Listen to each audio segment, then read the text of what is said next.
자, 시작하겠습니다. 기운 내세요. 이제 1시간만 버티시면 자유가 도착됩니다. 예, 조금만 더 기운 내세요. 자, 18번의 본만 1기, 2기, 3기, 4기에 대한 기간에 대한 이해 한번 알고 가십사 말씀을 드렸어요. 그 본만 1기는 자궁 경관이 점차적으로 개대해서 10cm까지 완벽하게 개되는 시기가 본만 1기. 본만 2기는 그죠? 태아가 만출되는 시기, 그 다음에 본만 3기, 그 다음에 태반이 따라서 태반 부속물 이런 것들이 나오는 시기, 그 다음에 본만 4기는 태반 만출 후부터 이제 한두 시간 회복실에 있고 산모의 상태가 안정적으로 돌아가는 한 4시간 정도의 과정, 이게 바로 본만 4기에 해당이 되겠다.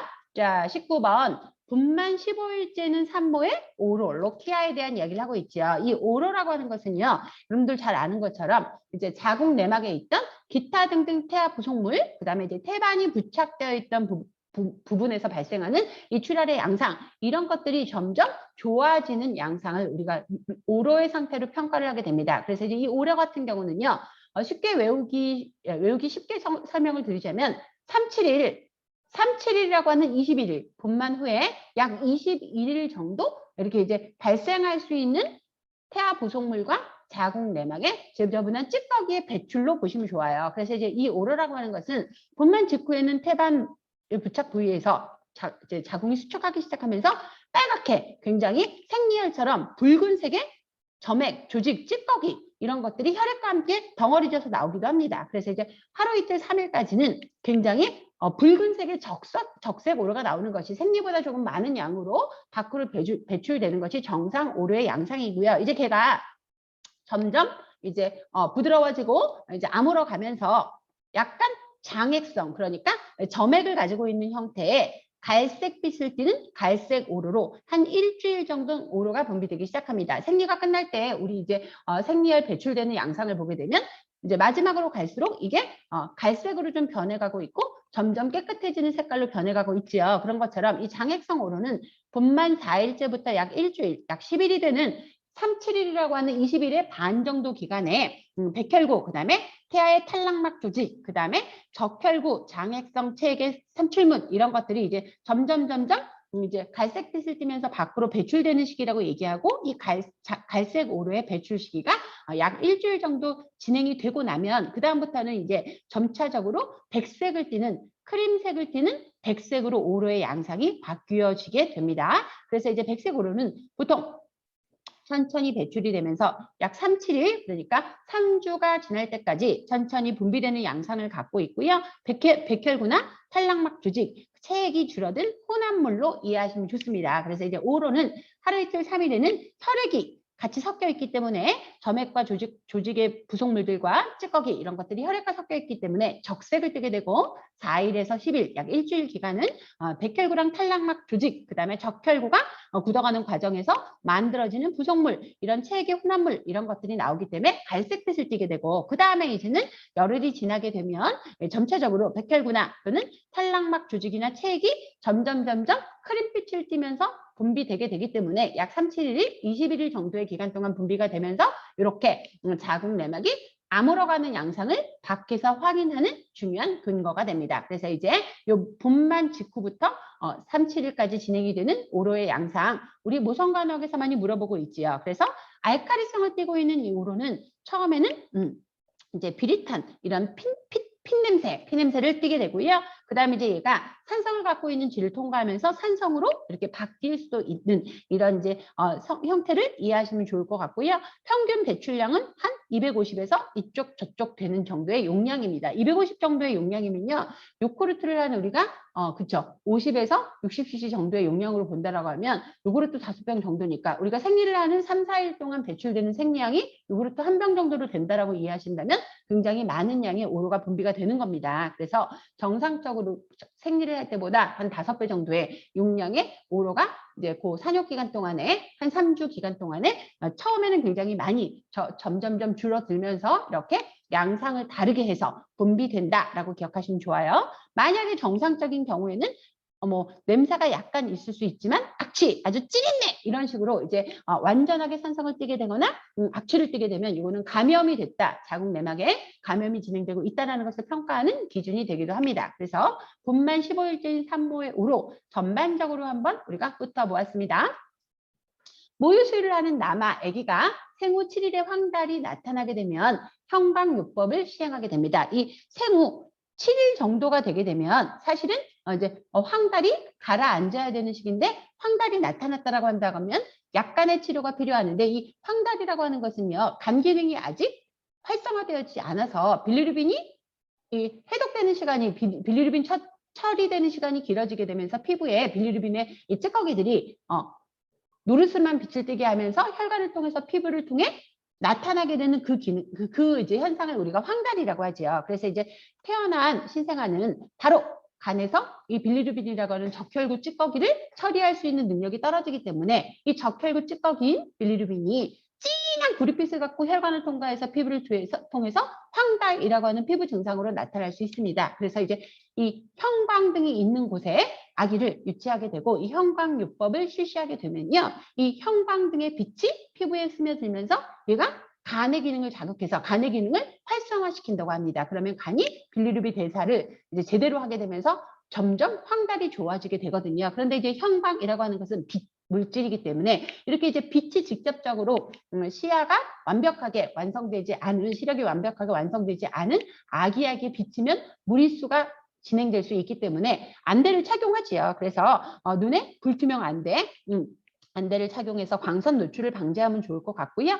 옷을 벗겨서 피부에 골고루 이렇게 이제 형광빛이 스며들 수 있도록 체위 변경을 자주 하면서 이렇게 형광요법을 진행합니다. 그리고 이제 이 빛이 피부에 직접 닿게 되면 탈수나 건조 증상이 발생할 수 있으니까 피부 상태를 자주 봐야 돼요. 예, 그리고 이제 피부 상태를 자주 보면서 그리고 모유 수유를 잘 해서 만약에 모유수유를 하게 되게 되면 이제 수유가 부족하게 되면 황달이 좀 더 지속될 수 있기 때문에 모유수유를 잘하면서 형광요법을 통해서 이렇게 황달을 좋게 개선할 수 있는 이 상태를 여러분들이 기억하시면 좋을 것 같아요. 보기는 아기를 거꾸로 엎어두는 거니까 위험할 수 있죠. 그래서 보기가 아니고 체위 변경은 자주 하면서 피부의 표면이 형광빛에 노출될 수 있도록 이렇게 주의해야 합니다. 모유수유를 많이 하게 되면 모유수유를 이제 잘 하게 되면 황달이 훨씬 좋아질 수 있다는 것도 우리가 참고적으로 알아야 되는 내용인 것 같아요. 그래서 수유가 부족한 경우에도 황달이 좀 더 오래 지속될 수 있다는 것, 수유가 부족하지 않도록 모유수유를 꼭 이제 권장하라는 것도 황달 치료에 좋은 도움이 될 수 있겠다. 그리고 이제 충분한 수분도 섭취할 수 있도록 해야 된다. 만약에 모유수유를 못하는 상황이라고 하면 모유수유를 금기하는 상황이 아니라고 하면 분유와 모유수유를 전환하면 같이 교대하면서 하여튼 모유수유는 끝까지 지키는 것이 좋겠다. 이렇게 기억하세요. 12개월 된 환자가 하나가 아기가 영하네요. 콧물 기침 고열이 있대요. 그 뒤에 홍반성 구진이라고 하는 이런 발진이 발생되게 됐대요. 그래서 이제 홍역 같은 경우는요, 카타르기라고 해서 홍역이 감염되기 시작하게 되면 발열과 콧물, 기침 이런 증상이 감기처럼 동반이 되면서 이제 우리가 결막에도 충혈이 되어서 결막염이 동반되기도 하고요. 그 다음에 구강 안쪽에 컵플릭스 반점이라고 해서 이렇게 발진이 발생을 하게 되는 컵플릭스 반점이 확인되기도 합니다. 그리고 이제 발진이 직접적으로 발생하는 이 피부 바깥쪽에서 확인되는 발진기에는 귀 뒤쪽 앞면에 홍반성, 그러니까 빨갛게 이렇게 이제 점처럼 이렇게 확산되는 이런 홍반성 구진이 점점 몸으로 내려가면서 이제 고열이 동반되게 되거든요. 그래서 이제 초기 단계에서는 구강 안쪽에 코플릭스 만점이라고 하는 발진이 생기기 시작하고 그 다음에 카타르기, 전구기가 지나게 되면 귀 뒤부터 이제 얼굴로부터 몸으로 이렇게 발진이 확산되는 특성이 보이고요. 그리고 이제 고열을 동반하게 됩니다. 그래서 여기서 홍반성 구진이 귀 뒤부터 발생하는 발진기를 확인하게 됐다면 이거는 홍역을 의심할 수 있다. 얘는 감수성 지수가 우리가 알고 있는 웬만한 감염병 중에 가장 높습니다. 그러니까 홍역이 발생되게 되면 환자를 격리하는 것이 가장 우선적인 처치로 이렇게 알려져 있습니다. 그래서 이제 회복할 때 발진이 시작한데 발진은 보통 일주일 정도 진행이 됐다가 소실이 되기 시작을 하고요. 회복기 때도 우리가 합병증이 잘 생길 수 있기 때문에 홍역 환자는 해열, 열이 떨어지고 나서도 이제 집단 생활은 오랜 기간 동안 3주 정도 이제 금해야 되는 걸로 알려져 있습니다. 그래서 이제 홍역이라고 하는 거 감수성 지수가 우리가 알고 있는 바이러스성 감염병 중에 가장 높은 이 영역을 차지하고 있고 97% 이상의 감수성 지수를 가지고 있고 이러한 단계를 거쳐서 호흡기를 통해 감염을 경로를 이제 따르고 있다는 거 21번에서 확인하실 수 있습니다.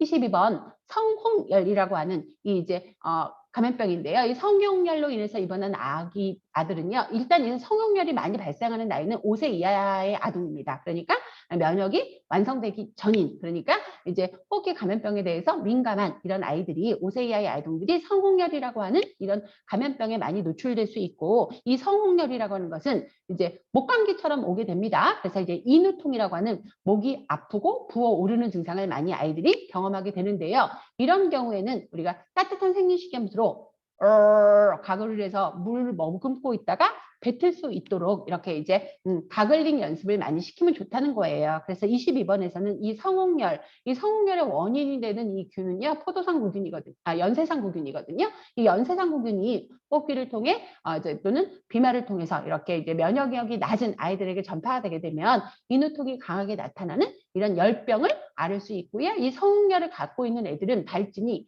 혀로 동반이 됩니다.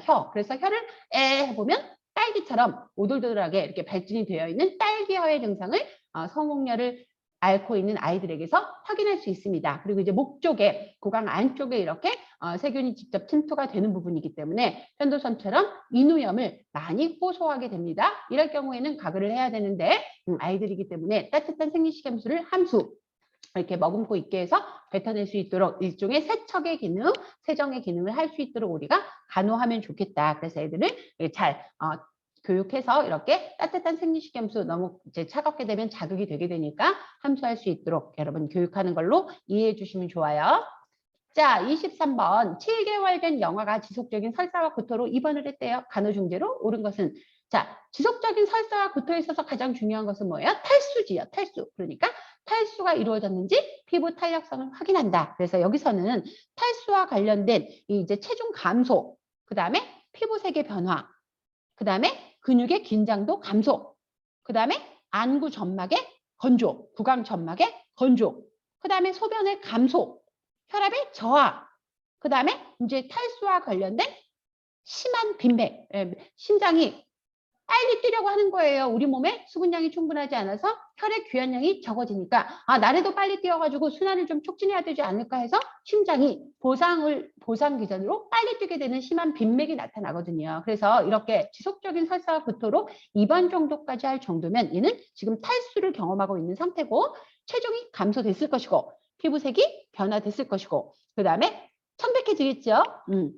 그 다음에 근육의 긴장도가 떨어지고, 그게 바로 이제 피부의 탄력성 확인과 연결이 되는 거고요. 그 다음에 점막이, 입도 마르고, 그 다음에 이제 구강 점막, 비강 점막, 이런 이제 점막이 감소하면서 소변량도 굉장히 줄어든다. 우리가 핍뇨라고 얘기하죠. 핍뇨, 소변을 넣는 횟수가 줄어들고, 소변량도 줄어들고, 소변 색깔이 진하게 되고, 이런 이제 핍뇨 증상을 확인할 수 있고요. 혈압은 떨어지겠죠. 당연히 탈수가 오게 되면 혈압은 떨어집니다. 예, 그 다음에 이제 혈압이 떨어지니까 심장이 어떻게든 순환을 좀 촉진시켜 보려고 맥박을 빠르게 하죠. 그래서 이제 빈맥이 동반될 수 있다라고 하는 생리적인 변화 같이 기억하시면 좋아요. 그리고 이제 수분을 경구적, 비경구적으로 충분히 공급해 줘야 되는 미션이 따라붙죠. 그래서 수분 전해줄 공급을 충분하게, 구강으로 하기 어렵다면 수액으로라도 제공이 돼야 된다는 거고요. 그 다음에 이런 애들에게 있어서 우리가 탈수와 관련된 간호의 중요한 내용들이 수분 섭취량, 배설량, 그 다음에 구토하는 용량, 그래서 이제 이런 양을 INO 체크를 통해서 인테이크, 아웃풋 해서 섭취량과 배설량을 통해서 충분히 객관적으로 이제 확인해야 합니다. 그래서 만약에 경구 섭취가 어렵다라고 한다면 말씀드린 것처럼 수액을 공급해서라도 어쨌든 체액의 양을 맞춰줘야 된다는 거고요.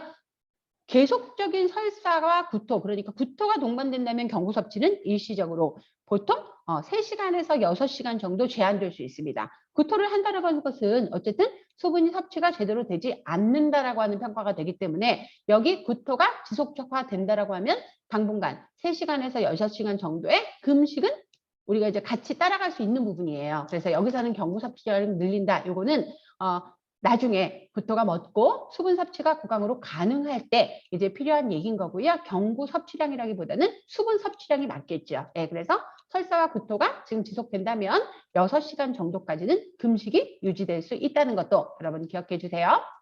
자, 골밀도가 낮은 60대 여성, 우리가 이제 흔히 말하는 갱년기 시기에 해당되는 이 여성의 영양 관리로 옳은 것은 칼슘 섭취를 권장하고, 칼슘이 뼈로 갈 수 있도록 비타민 D 합성을 늘리기 위해서 욕을 한마디 하면 좋죠. 무슨 욕? 1번 좌욕, 2번 일광욕, 그죠? 이제 충분한 시간을 우리가 이제 투자해서 일광욕을 늘려서 우리 칼슘을 섭취할 수 있도록 비타민 D 합성을 우리가 이제 추구하면 좋겠다. 그래서 골밀도가 낮기 때문에 칼슘과 관련된 영양 대사를 충분히 지원하고, 그 다음에 일광욕을 할 수 있는 시간, 비타민 D를 합성할 수 있는 시간을 충분히 가지면 좋을 것 같다. 그리고 이제 이 여자들은요, 왜 골밀도가 낮게 되냐면, 이 골밀도가 낮아질 수밖에 없을 때 절대적인 영향을 미치는 호르몬은 바로 에스트로겐이라는 거죠. 이거는 이제 난자를 만들고 여성의 2차 성징을 나타내는 이런 여성성을 나타내는 호르몬으로도 알려져 있지만, 이 에스트로겐이라고 하는 호르몬은요,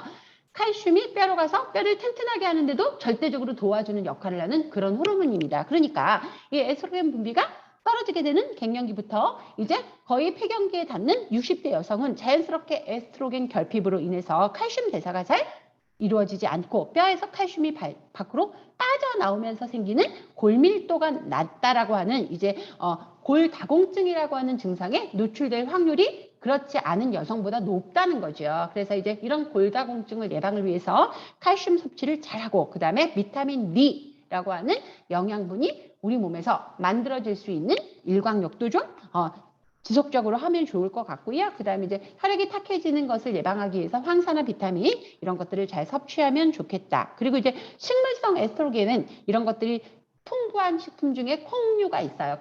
콩을 많이 섭취하도록 돕는 것도 좋을 것 같습니다. 그래서 식물성 에스트로겐은 우리가 두유, 이렇게 이제 콩으로 되어 있는 두부, 이렇게 이제 콩나물, 이런 이제 콩류에 많이 포함이 되어 있기 때문에 동물성 에스트로겐이 아닌 식물성 에스트로겐 섭취를 좀 늘리는 시기도 바람직하겠다라고 기억하시면 좋아요.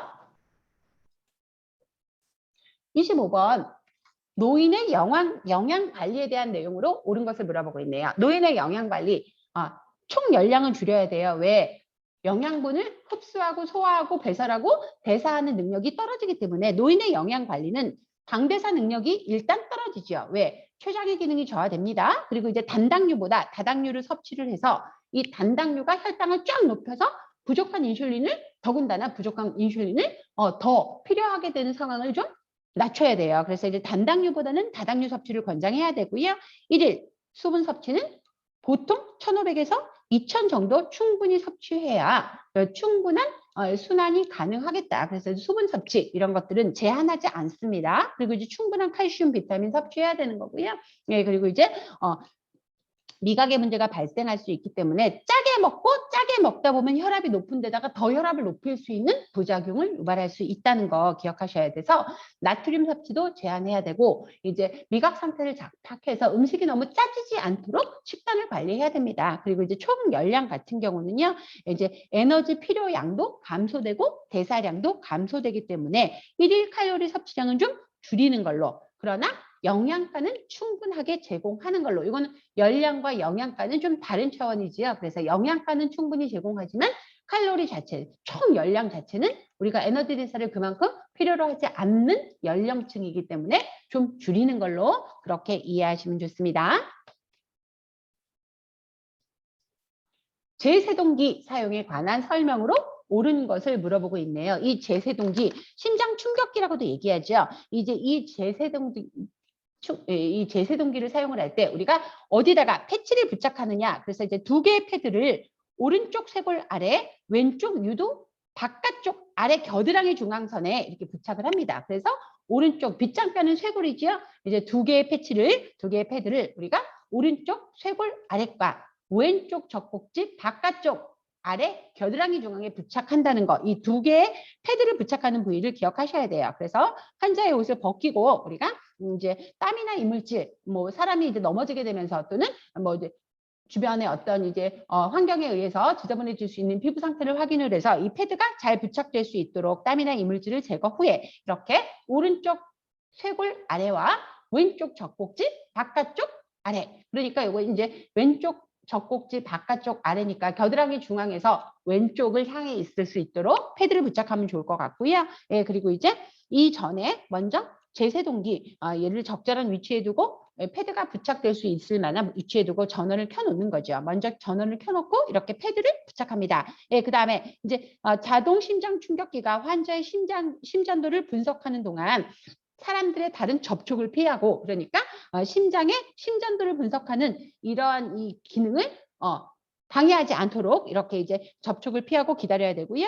제세동이 만약에 필요하다라고 하면 심장 충격이 필요합니다라고 하는 메시지가 뜨게 됩니다. 그럼 이제 이 메시지와 함께 이제 심장 에너지를 충전하게 되는데요. 제세동 버튼을 누르라고 하는 이제 음성 메시지가 나오게 되면 환자와 접촉한 사람이 있는지 다시 한번 확인 후에 버튼을 눌러서 이제 이런 제세동이 이제 전기 충격이 진행이 되게 되고, 그런 다음에 이제 가슴 압박을 시작하게 됩니다. 그래서 이제 제세동을 실시한 다음에 흉부 압박을 시작하고, 흉부 압박 30번 이후에 호흡 2번을 추가하고, 이렇게 하면서 심장의 박동을 회복할 수 있도록 우리가 제세동기 사용을 하게 됩니다. 그래서 이제 지금은 우리가 갑작스러운 상황에서 제세동기를 사용하게 될 경우에 어디다 부착하는지 먼저 전원을 켜고, 그 다음에 오른쪽 쇄골 아래쪽과 왼쪽 젖꼭지, 겨드랑이 중앙선에 2개의 패드를 부착한 다음에 사람들이 만지지 않도록 이렇게 이제 주변 환경을 잘 살피고 환자를 흔들지 않도록 심장 충격기가 환자의 심전도를 분석하는 것을 기다렸다가 필요한 경우에 심장 충격이 필요하다라고 하는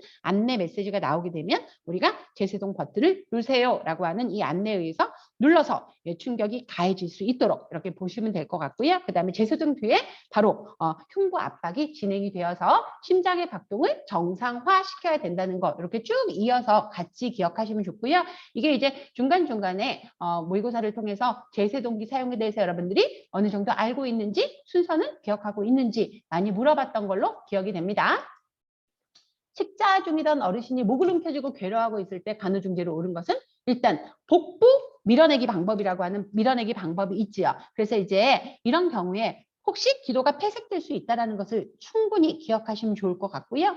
기도로 들어갔을 가능성이 있다라고 보면서 하임 리히법이라고 기억하세요? 하임 리히법. 이 하임 리히법이라고 해서 환자 등 뒤에서 주먹진 손을 배꼽과 명치 중간 정도에다 둬가지고 이렇게 훅 이렇게 이제 복부에 훅 압력을 가해서 이제 기도로 들어가 있는 물질이 밖으로 튀어나올 수 있도록 해주는 하임 리법이라고 하는 방법을 우리가 이제 복부 밀어내기 방법으로 이해하시면 좋을 것 같아요. 그래서 기도 폐쇄가 있는 징후를 보이는 경우에 우리가 어쨌든 119에 신고를 하고 바로 하임 리법에 의해서 이제 명치 끝, 그 다음에 배꼽 중간에 등 뒤에서 두 손을 이렇게 이제 겹치게 해서 이렇게 복부의 압력을 훅 가해가지고 질식되었던 이 압력에 의해서 이 질식 물질이 밖으로 툭 튀어나오고 있을 때 이렇게 이제 제공을 해서 응급처치를 하는 방법, 하임 리법이라고 한다는 거 27번에서 다시 한번 확인해 주세요.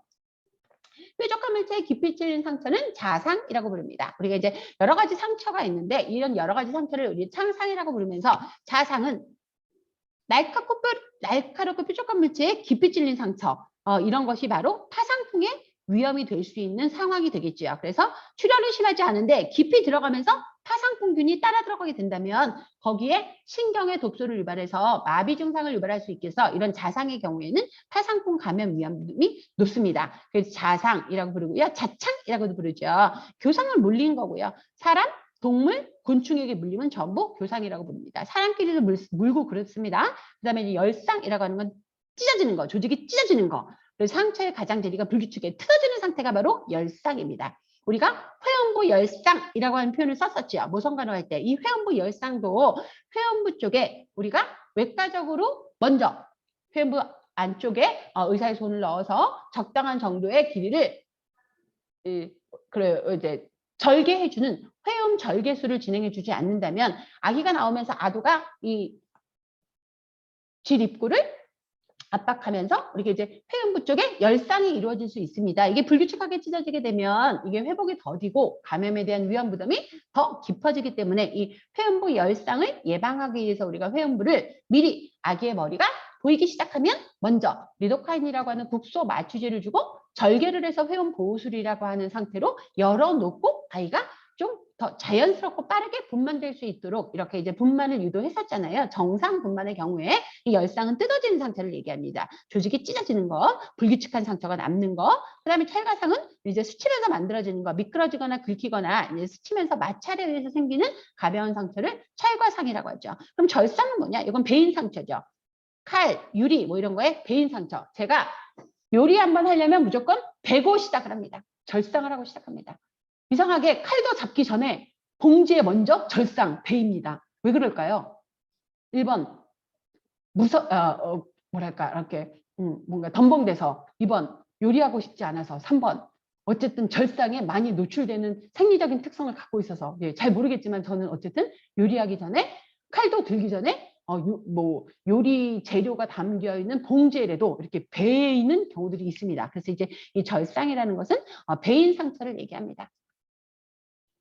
여기서는 깊은 상처, 자상, 자창이라고도 얘기하고 이 자상은 파상풍의 위험부담이 높은 상처로 기억해 주세요. 요실금 환자의 간호로 옳은 것은 뭐예요? 실금하는 환자는 수시로 이렇게 자기도 모르는 사이에 소변이 밖으로 노출될 수 있기 때문에 수시로 둔부 상태의 피부를 확인해서 욕창을 예방해야 되겠죠. 그래서 규칙적인 피부 청결과 보호와 관련된 간호 굉장히 중요하고요. 예, 그리고 이제 규칙적으로 변기에 앉아서 요실금을 극복할 수 있도록 소변 배뇨 훈련을 시킵니다. 그 다음에 이제 우리 케게시 운동, 골반저에 힘을 주고 이렇게 1분 정도 힘을 줬다가 푸는 이런 이제 케게시 운동을 진행합니다. 그리고 이제 말씀드린 것처럼 지속적으로 배뇨 훈련을 통해서 요실금을 개선할 수 있도록 우리가 굉장히 동기부여를 해주면 좋습니다. 무조건 요실금 한다고 해서 무조건 다 처음부터 기저귀를 착용하는 건 아니고요. 필요에 의해서 외출을 하거나 할 때 기저귀를 착용하는 것도 이제 가능하다는 것을 알고 계시면 좋습니다. 낙상 고위험군에 속하는 대상자를 물어보고 있죠. 가장 이제 전형적인 것이 낙상 고위험군은 노인 환자죠. 그래서 순발력이 떨어지고 운동신경이 실조되어 있는 노인 환자인 거고요. 그 다음에 이제 최근에 낙상 경험이 있는 분들도 낙상을 할 수 있는 가능성이 굉장히 높다고 평가합니다. 그래서 낙상 고위험군에 속하는 대표적인 대상자들은 노인과 최근에 낙상 경험이 있는 경우, 그 다음에 보행장애가 있는 경우는 누구나 알다시피 그죠? 순발력이 떨어지기 때문에 낙상 고위험군에 해당이 되지요. 그리고 이제 동반 질환이 여러 가지 있는 경우, 뭐 고혈압이 있다거나 빈혈이 있다거나 뭐 기타 등등 여러 가지 질환이 있는 경우, 그 다음에 항고엽제를 먹으면서 혈압이 저하될 수 있는 상황, 어지럼증이 유발될 수 있는 이 내과적인 환자, 그 다음에 뭐 이뇨제나 진정제를 투약을 해가지고 조금 멀쩡한 이런 이제 생리 상태를 가지고 있기 어려운 환자들 있잖아요. 그래서 항고혈압제라든지 항고혈압제 먹는 사람들은 혈압이 자꾸 떨어지는 이런 이제 증상이 우리 생리적으로 만들어질 수 있기 때문에 어지럼증을 많이 갖고 있습니다. 그 다음에 이뇨제나 진정제를 투여한 경우에도 우리가 낙상을 이제 유발할 수 있는 투약이라고 이해할 수 있으면 좋을 것 같고요. 이 메니에르라고 하는 것은 이 청각신경 내이라고 하죠. 우리가 와우라고도 얘기하거든요. 이 내이의 질환이기 때문에 심각한 어지럼증, 이명 증상을 동반할 수 있는 기능적인 청력 상실의 상태입니다. 이거는 굉장히 어지럽기 때문에 뭐 갑자기 앞에 있는 사물이 막 빙빙 돌고 그냥 일상생활을 전혀 할 수 없는 상태입니다. 이렇게 메니에르 질병을 갖고 있는 경우에도 우리가 낙상 고위험군에 해당할 수 있죠. 이거는 단순하게 어지러움 정도가 아니고요. 예민한 상태가 아닌 실질적으로 청력 상실을 반복할 수 있는, 청력 상실이 반복적으로 나타날 수 있는 현운, 어지럼증, 이명 이런 증상이 굉장히 강화된 상태의 환자의 질병을 우리가 메니에르라고 합니다. 이 메니에르라고 하는 병을 처음 발견한 의사의 이름을 써서 메니에르 질병이라고 부르고 있습니다. 31번. 당뇨병 환자의 혈당을 측정하라고 한대요. 손가락에서 측정할 수 없는 경우는 발가락에서 체열합니다. 이거 뭐 대단하게 중요한 건 아니고요. 당뇨병 환자의 경우 혈당을 보러 3번, 4번. 그러니까 이제 하루에 식전에 식후에 이렇게 이제 3번, 4번 필요한 시간에 타이밍을 정해서 혈당 측정을 하는데요. 대부분 손가락 끝 중간에 체열침을 놓게 되는데 우리가 이제 손가락이 측정이 어렵다라고 하면 보통 약지 발가락이나 새끼 발가락 이렇게 작은 발가락을 이용해서 또는 귓불 아시죠? 귓불. 우리 이제 그 귀걸이 거는 쪽 이 귓불을 통해서 체열을 측정합니다. 노인 환자가 입원 생활이 힘들다고 하시겠죠. 그러면 우리가 치료적인 대화를 할 때 어떤 대화법이 가장 환자에게 위안이 되겠는가? 입원 생활이 힘든 것은 외롭고 그 다음에 익숙하지 않고 그리고 소통의 문제도 같이 경험하고 있다라고 보시면 되니까 이때 환자의 마음을 의뢰해 드리기 위해서 제가 그러면 지금 잠시 옆에 있어 드릴게요. 필요한 것들을 제가 도와드릴게요. 라고 이제 이야기하면 참 환자가 의지가 되고 든든하겠죠. 근데 우리는 보통 이런 말을 많이 하죠. 참고 견디면 나아져요. 어머님, 할아버님 누구나 다 힘들어요. 안 힘든 사람 저도 힘들어요. 뭐 이런 얘기를 좀 하잖아요. 어쩔 수 없이. 그런데 치료적인 대화법 한번 이 시간을 통해서 한번 확인하면 좋을 것 같아요. 이런 얘기를 해주면 힘이 되겠다는 거죠.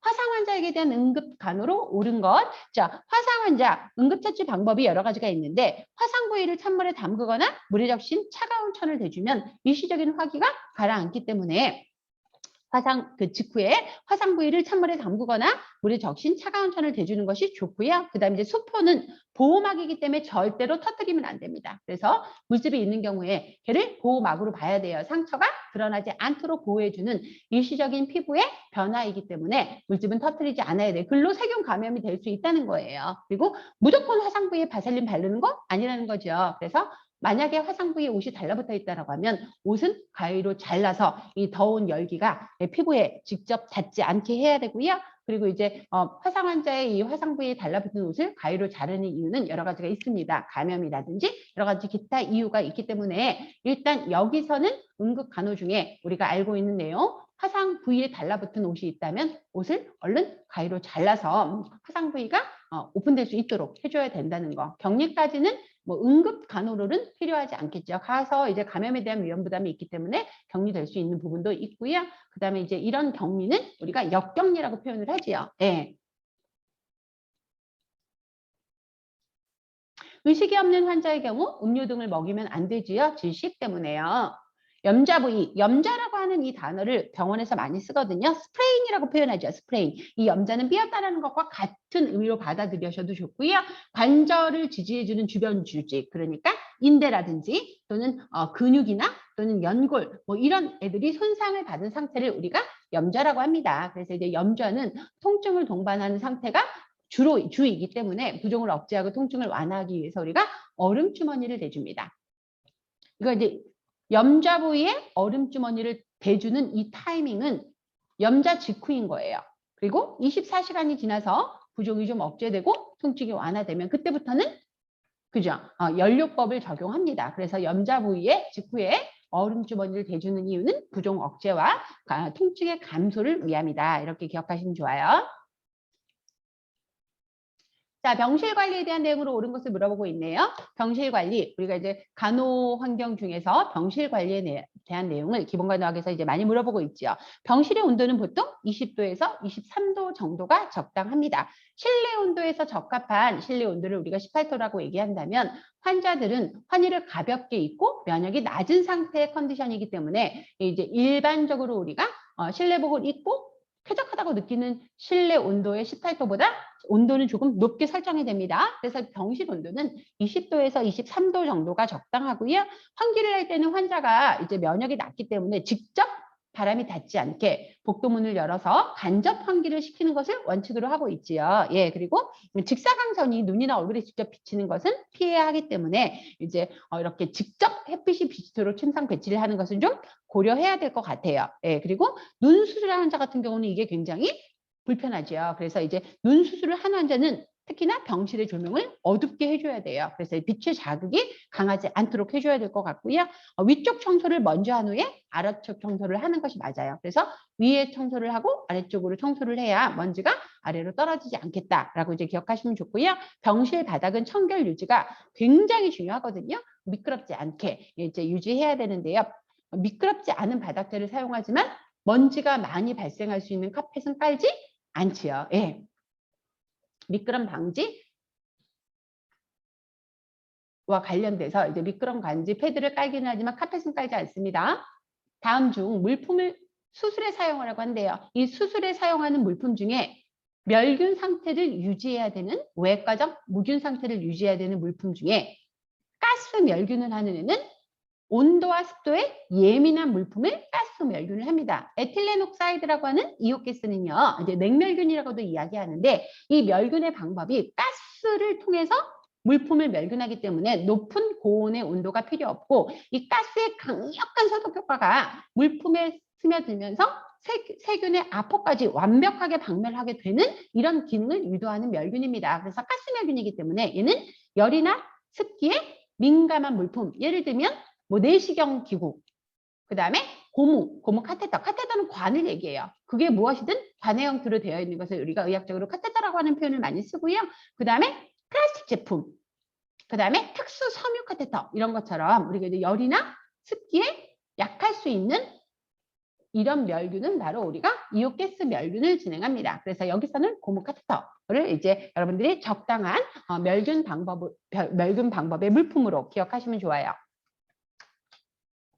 이제 가스 멸균 같은 경우는요, 보통 38도에서 54도에서 한 105분 정도, 100분 조금 넘게 이 가스에 노출되게 멸균을 합니다. 그래서 이제 여기 나왔으니까 그냥 한번 정리를 해보자는 거예요. 그래서 얘는 38도에서 54도 정도, 그러니까 50도 이쪽 저쪽에서 이제 온도를 조절해서 다른 뭐 100도 넘고 120도 넘고 140도 넘는 이런 멸균과는 달리 이제 좀 차가운 멸균이 진행이 된다. 그래서 다른 표현으로 우리가 냉멸균이라고 얘기하고 105분 정도 멸균을 진행을 합니다.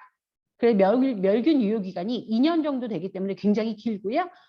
조금 단점이라고 하면 유해성 논란이 지속되고 있는데 멸균 후에 잔류가스가 인체에게 이제 어쨌든 영향을 미칠 수 있다라고 해서 이제 잔류성 논란 때문에 좀 문제가 되고 있고요. 16시간 이상 통기가 돼야 된다라고 하는 기준이 있습니다. 16시간 이상 통기가 되어야 유해 물질이 인체에 이제 악영향을 미치지 않겠다 이런 이제 부분이 있고요. 작업장 내 환경에도 우리가 좀 중요하게 생각을 하겠죠. 이온가스로 가스 멸균하는 공간에서 일하는 분들도 이 가스가 인체에 접촉되지 않도록 어쨌든 환경 조성을 잘 해야 되겠다 이렇게 보시면 좋을 것 같고요. 대표적으로는 열과 습기에 약한 물품 적용하고 있다는 거. 아까 얘기했던 내시경 기구, 고무 플라스틱, 뭐 그다음에 고무 카테터 말고도 특수 섬유 카테터 이런 카테터 같은 경우도 우리가 이온가스 멸균을 적용합니다. 아까 얘기했던 50도 미만의 이 온도, 38도에서 54도 정도의 온도에서 105분 정도 멸균을 하면서 우리가 16시간 이상 통기를 한 후에 사용해야 유해성 논란이 좀 이제 완화될 수 있겠다. 소변 배양 검사에 관한 설명으로 옳은 것을 물어보고 있네요. 38번. 소변 배양 검사. 이 배양이라고 하는 단어는 뭐냐면 소변 안에 병원체가 지금 어떤 것들이 있는지 확인하기 위한 이런 개념을 가지고 있습니다. 그러니까 이제 소변 안에 있는 병원체, 박테리아가 어떤 애인지 알아보기 위한 검사가 바로 소변 배양 검사입니다. 이 배양이라고 하는 말이 붙게 되면 어쨌든 우리가 검사하고자 하는 구간 안에서 만들어지는 물질에 세균이 뭐가 있는지, 이 세균은 지금 현재 살아있는지 이런 것들을 확인하기 위해서 우리가 배양이라고 하는 표현을 쓰게 되고 소변 배양 검사는 소변 안에 있는 병원체를 알아보기 위한 소변 검사의 일종입니다. 그래서 이제 검사물, 소변을 채취를 해야 되는 거예요. 그래서 만들어진 원액 그대로, 그러니까 방광에서 채취를 바로 해서 도뇨를 통해서 채취를 해서 이제 우리가 멸균 용기에 받아서 검사실로 보내야 된다는 거죠. 그래서 이제 나오는 경로에서 다른 이제 어떤 이런 환경적인 중재가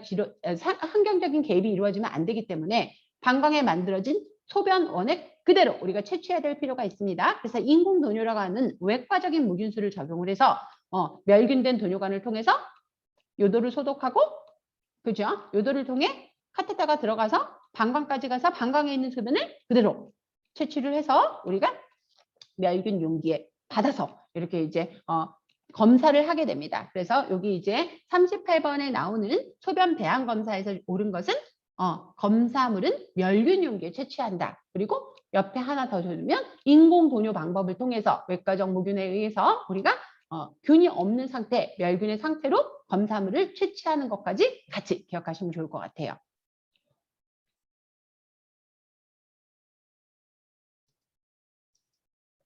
자기 공명 영상, Magnetic Resonance Imaging이라고 하는 이제 MRI 검사를 할 때 주의사항으로 옳은 것을 물어보죠. 이제 이 MRI는요 컴퓨터 스크린에 자기작용, 그리고 자기라고 하는 것은 우리가 이제 자석에서 만들어지는 이 자기작용, 그다음에 이제 고주파가 이렇게 쏘아지게 되면서 신체 조직을 촬영하는 검사 방법입니다. 그래서 이건 이제 위험하지 않은 안전한 검사로 알려져 있고요.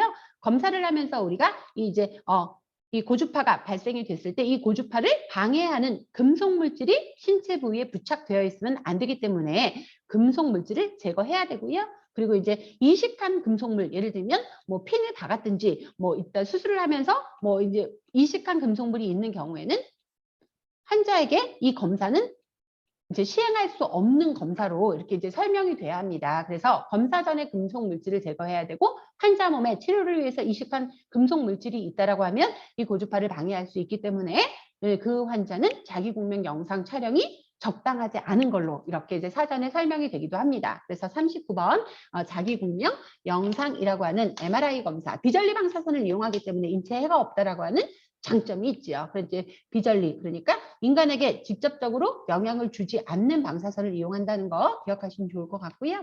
그 다음에 이제 CT랑은 좀 다르게 자세랑 상관없이 원하는 방향에서 촬영이 가능하다라고 하는 완전히 전체 방향에서 전부 원하는 방향을 촬영할 수 있다라고 하는 장점이 있습니다. 예.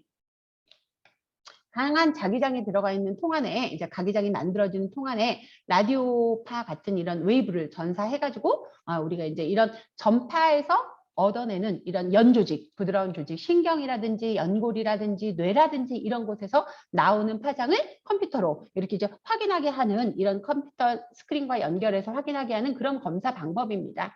그래서 방향도 제한이 없고 비전리 방사선을 쓰기 때문에 안전하고, 그다음에 이제 환자가 뭐 이런 폐쇄공포증이 없다라고 하면 자기장이 만들어지는 이 강한 자기장이 들어가 있는 검사통 안에서 검사를 해야 된다라고 하는 이런 제한점도 있는 이런 검사 방법이 바로 MRI 검사 방법입니다. 단 금속 물질을 제거해야 되고, 금속 물질이 실질적으로 환자 몸에 삽입이 되어 있는 경우에는 이 검사는 문제가 될 수 있다. 그래서 정확한 결과가 도출될 수 없기 때문에 이 검사는 적당하지 않다라고 기억하세요.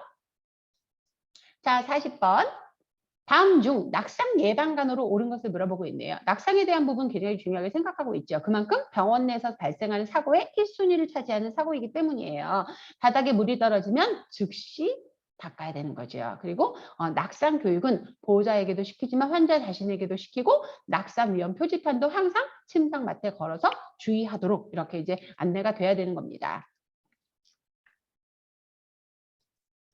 양쪽 귀에 보청기를 끼고 있는 청각에 문제가 있는 김씨 할아버지에게 고막 체온을 측정하려고 할 때 옳은 것을, 보청기 빼고 잠깐 하면 되겠지요. 고막 체온 측정한다고 먼저 사전에 설명을 하고 그 다음에 이제 보청기 빼고 체온 측정하면 되니까 문제 없습니다. 보청기 빼고 20분 후에 체온 측정하는 것이 좋대요. 왜냐하면 보청기를 끼고 있으면서 자극이 되게 되면 그쪽에서 발열이 나타날 수 있대네요. 그래서 보청기를 빼고 체온을 측정한다면 보청기 빼고 약 몇 분 후에, 20분 후에 우리가 체온 측정하는 것이 정상 체온이 측정될 수 있는 좋은 환경이 되겠다. 그것도 같이 기억해 주세요.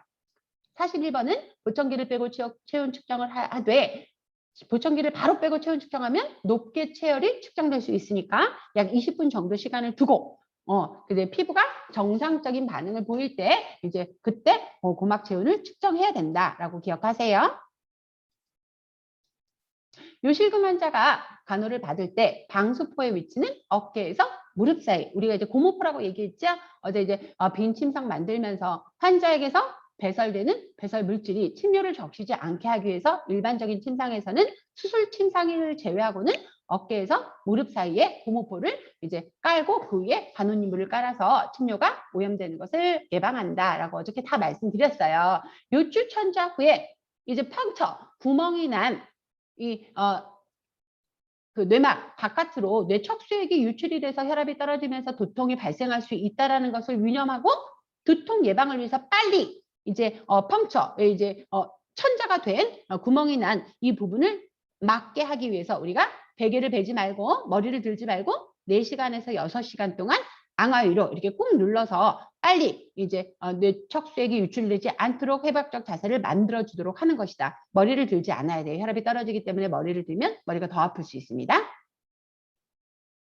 머리가 아프면 우리가 이제 진통제, 이제 두통약을 처방받아서 먹을 수도 있는데, 이 상태에서 밑에 4시간에서 6시간 이 상태로 유지가 되고 머리를 들지 않는 체위가 두통 예방을 위한 좋은 자세고 뇌척수액 누출을 막을 수 있는 좋은 체위다라고 기억하세요.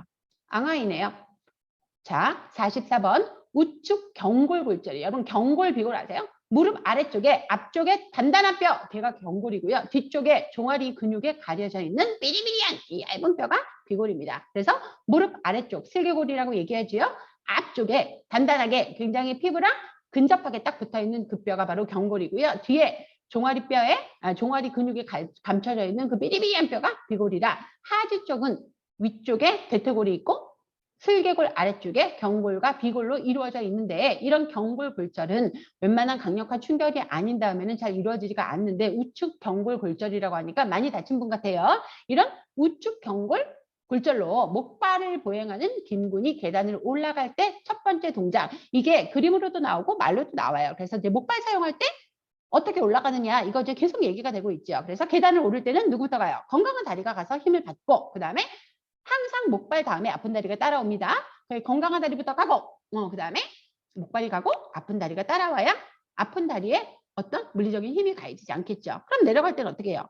목발이 내려가서 건강한 다리를 대신해서 힘을 받고, 그 다음에 어쨌든 목발 다음에 누구라 그랬어요? 아픈 다리가 가고, 그때까지 건강한 다리가 뒤에서 힘을 받고 있다가 따라 내려가는 거죠. 그래서 올라갈 때는 건강한 다리부터, 내려갈 때는 목발부터. 목발 다음에는 항상 누가? 아픈 다리가 따라가기 때문에 건강한 다리, 목발, 아픈 다리 올라갈 때지요. 내려갈 때는 목발, 아픈 다리, 건강한 다리. 그래서 이제 체중부하는 손목에 가게 하고요. 애과의 체중이 강해지면 나중에 애과로 넘어가는 신경상완총이라고 하는 신경다발에 압박이 돼서 마비가 나타날 수 있어요. 손이 저리고 감각을 잃어버릴 수 있기 때문에 이제 이런 감각과 신경의 압박을 예방하기 위해서 손바닥, 그러니까 손목에 체중 부하가 갈 수 있도록 목발을 잡으라고 우리가 이제 이렇게 지도를 합니다. 그래서 이제 우리가 목발과 관련된 보행법을 한번 기억하시면 좋을 것 같아요. 네.